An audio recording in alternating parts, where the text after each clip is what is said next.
Lesson 18. Adam and Eve, our first parents. Who were the first man and woman? The first man and woman were Adam and Eve, the first parents of the whole human race. In the Bible, the first man's name is called Adam. This is a Hebrew name coming from the Hebrew word for ground. It was given by the author to the first man to indicate that there are material elements in man and that he is mortal by nature. The first woman's name is called Eve.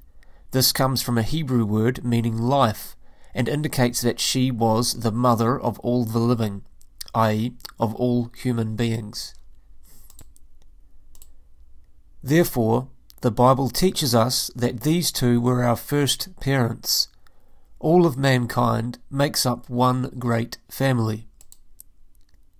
Sacred Scripture says that before the creation of Adam, there was not a man to till the earth, and that Eve was the mother of all the living. Legends of many races tell of an original happiness and of a flood.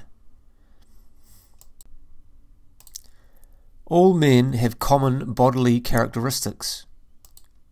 The beat of a pulse, the temperature of the body, the physical structure, and even such faculties as a sense of smell, of sight, of hearing. All these vary little among different races. Differences are results of variations in climate, food, ways of living, and opportunity.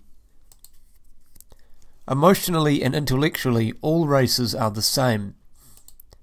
Researchers have discovered a universal sameness in ideas of right and wrong. There is a universal moral code, even among the most primitive of tribes. For example, all men consider wrong the murder of those who are not enemies, cruelty to children, incest, and irreverence. If the moral code were the result of fear of reprisal, why was not stealing considered wrong when committed against an enemy? Science suggests the origin of mankind from only one pair of ancestors. Religion declares it. What was the chief gift bestowed on Adam and Eve by God? The chief gift bestowed on Adam and Eve by God was sanctifying grace, which made them children of God and gave them the right to heaven. God created Adam and Eve in the state of innocence and holiness. This made them pleasing to God and full of love for Him. It made them children of God and therefore heirs of heaven. This state of innocence we term sanctifying grace. God filled them with wisdom and the knowledge of understanding. He created in them the science of the Spirit. He filled their heart with wisdom, and their eye saw the majesty of His glory, and their ears heard His glorious voice. God's abiding grace made Adam and Eve so happy that their happiness almost equaled that of the angels. Thou hast made him a little less than the angels. Thou hast crowned him with glory and honour. What other gifts were bestowed on Adam and Eve by God? The other gifts bestowed on Adam and Eve by God were happiness in the Garden of Paradise, great knowledge, control of the passions by reason, and freedom from suffering and death.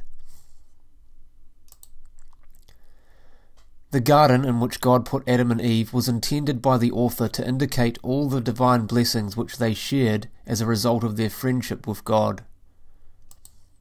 One of these blessings, symbolized by the tree of life, was the gift of immortality.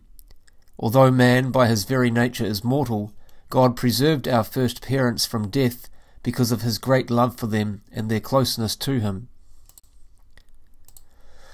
God also gave Adam and Eve infused knowledge, that is, without experience or study, they knew all that full-grown persons needed to fulfill the purpose of their creation and as educators of men. Adam knew the indissolubility of marriage. His insight helped him give suitable names to the animals.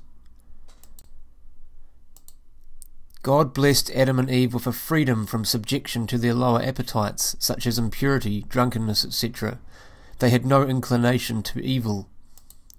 They felt no shame even though they were naked in paradise. Lastly, God gave Adam and Eve freedom from bodily disease and death. Adam and Eve were created immortal, and were made free from all subjection to sickness, which is the prelude to death. Had Adam and Eve been faithful to God, they would never have died, nor suffered disease. Did our first parents have any obligations towards God? Yes, our first parents had to acknowledge God as their Lord and Creator. Despite their happiness and privileges which God had given them, they were still only creatures. In the story of the sin of our first parents, the sacred author has indicated man's obligations to God by telling of the tree of knowledge of good and evil, which Adam and Eve were forbidden to eat. The purpose behind this was to show that man could not do as he pleased.